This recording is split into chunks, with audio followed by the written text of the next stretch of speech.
Welcome to our channel still learning. आज की video में हम डीकंस्ट्रक्शनिज्म डिस्कस करेंगे। ये स्ट्रक्चरलिज्म की एक्सटेंशन है, इसलिए इसको पोस्ट स्ट्रक्चरलिज्म कहते हैं। बेसिकली दोनों में ये है कि हम आउटर स्ट्रक्चर में जाके मीनिंग को जनरेट करने की कोशिश करते हैं, लेकिन जो डीकंस्ट्रक्शनिज्म है वो कहती है कि हमने सिर्फ एक साइड को नहीं देखना बल्कि हमने दूसरी साइड्स को भी देखना। फॉर एग्जाम्पल, जैसे कि अगर हम ओथेलो को देखें तो हमने सिर्फ ओथेलो को नहीं देखना, हमने आगो को भी देखना है। अगर हम ओथेलो को कहते हैं कि ये हीरो है तो वो कैसे हीरो है? जो अयागो था उसने भी कत्ल किया था, ओथेलो ने भी कत्ल किया था, तो अयागो हीरो क्यों नहीं हो सकता? तो इस तरह से हम हर तरह से देख के मीनिंग को जनरेट करने की कोशिश करते हैं। सबसे पहले जो इन थ्योरी की बेस जिसने रखी है, इन्होंने थ्योरी दी नहीं है बल्कि इन्होंने बेस रखी है इस थ्योरी की, वो है रेने डेस्कार्ट्स। उन्होंने कहा कि अगर आपके पास किसी चीज़ का कोई प्रूफ नहीं है, कोई ग्राउंड्स नहीं है, कोई स्ट्रॉन्ग एविडेंस नहीं है, तो उसके बावजूद आपने उस चीज़ को एक्सेप्ट नहीं करना। He said I think therefore I am. ये बहुत फेमस है, आपने कहीं ना कहीं ज़रूर सुना होगा, ये इनका कहना है।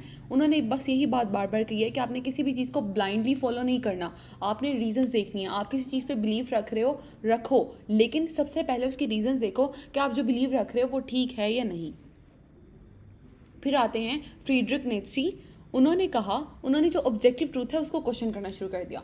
बेसिकली हुआ ये था 1905 में, जब एल्बर्ट आइंस्टाइन ने एक नई रिसर्च दी थी। उन्होंने कहा कि जो टाइम होता है वो रिलेटिव होता है। जो पहले लोग आज तक बिलीव करते आए थे उनका कहना ये था कि जो टाइम है वो एब्सोल्यूट होता है, लेकिन एकदम से आइंस्टाइन ने आके रिसर्च करके उनको बताया कि टाइम जो होता है रिलेटिव होता है। तो वो सारे एकदम से जो ऑब्जेक्टिव ट्रूथ्स थे उनको क्वेश्चन करने लग गए थे। तो इन्होंने कॉन्सेप्ट दिया था निहिलिज्म का। निहिलिज्म बेसिकली ननलेस है।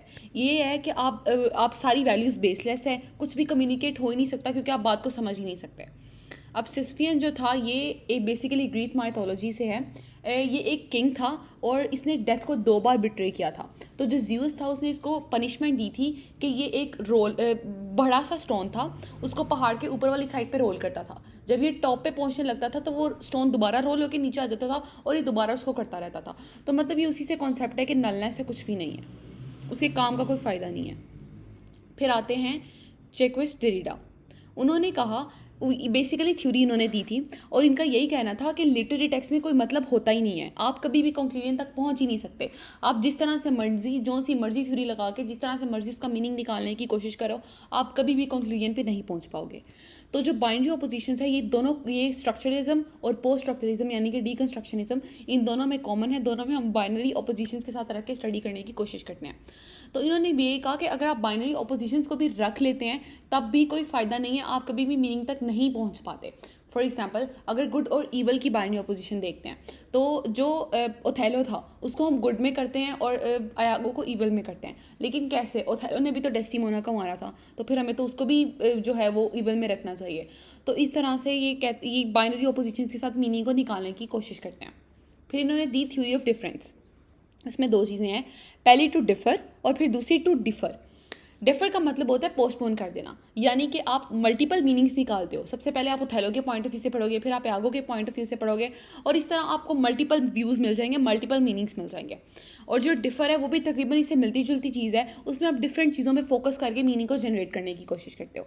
तो फिर एट द एंड बात वही आ जाती है कि मीनिंग कॉन्स्टेंटली चेंज हो रहा है। आप ऑथर्स और क्रिटिक्स से आपको अग्री करने की ज़रूरत नहीं है। अगर आपको मीनिंग नहीं मिल रहा, दैट इज़ फाइन।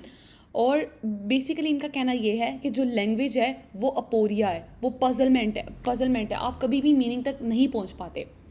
अब इन्होंने कुछ चीज़ें दी हैं ट्रांसेंडेंटल सिग्निफाइड, वो होते हैं सेंटर्स। ये आपको साइड पे पिक्चर में दिख रहा होगा कि गॉड, रीजन, ओरिजिन, ये हमारे सेंटर्स हैं। और इन्होंने नाम दिया लोजोसेंट्रिसिज्म का, कि आप किसी सेंटर पे इस तरह की किसी चीज़ पे रख के आप अपने थॉट्स और जो एक्शंस हैं ना उनको जनरेट करते हो। आपको कोई ना कोई बिलीफ चाहिए होता है जिसकी बेसिस पे आप थिंक करो और अपने जो एक्शंस हैं वो परफॉर्म करो। तो उन्होंने कहा कि ऐसा कुछ नहीं होता, ये सारा का सारा जो है ये गलत है, कोई ग्राउंड नहीं होता इन चीज़ों का। फिर आता है फोनोसेंट्रिसिज्म। इसमें था कि बाइनरी ऑपोजिशन जो स्पीच है वो राइटिंग से ज़्यादा प्रिविलेज्ड है, लेकिन इन्होंने आके कहा कि ऐसा कुछ नहीं है। जो राइटिंग है, स्पीच बेसिकली जनरेट ही राइटिंग से हुई है, पहले राइटिंग होती है फिर स्पीच होती है। तो इन्होंने इस चीज़ को जो है वो इस चीज़ को भी रिजेक्ट कर दिया था। फिर बात वही आ गई कि जो सारा का सारा लिटरेचर है वो अपोरिया है, वो पजलमेंट है, आप उसको नहीं समझ सकते। जैसे कि for example the teacher says you don't have to go to the conference. ये एक सिंपल स्टेटमेंट है। लेकिन अगर मैं कहूँ the teacher says you don't have to go to the conference, अब मतलब शायद मैं आपको ताना मारने की कोशिश कर रही हूँ कि आपकी क्लासेस लाइक ही नहीं है कि वो कॉन्फ्रेंस में जाए, या इसको मैं किसी सार्केस्टिक टोन में अगर बोल देती हूँ, या अगर मैं इसको बोल दूँ the teacher says you don't have to go to the conference, मैं आपसे क्वेश्चन कर रही हूँ कि आपने नहीं जाना कॉन्फ्रेंस में। तो जैसे जैसे हम अपना वे बदल रहे हैं, अपने एक्सप्रेशंस को बदल रहे हैं, बोलने का वे बदल रहे हैं, तो उससे बात का मतलब बदलता जा रहा है। तो फिर इसका कहना है कि पढ़ने की ज़रूरत ही क्या है, कम्युनिकेशन एक टोटल फेलियर है, आप कभी भी अपना मीनिंग कन्वे नहीं कर पाते।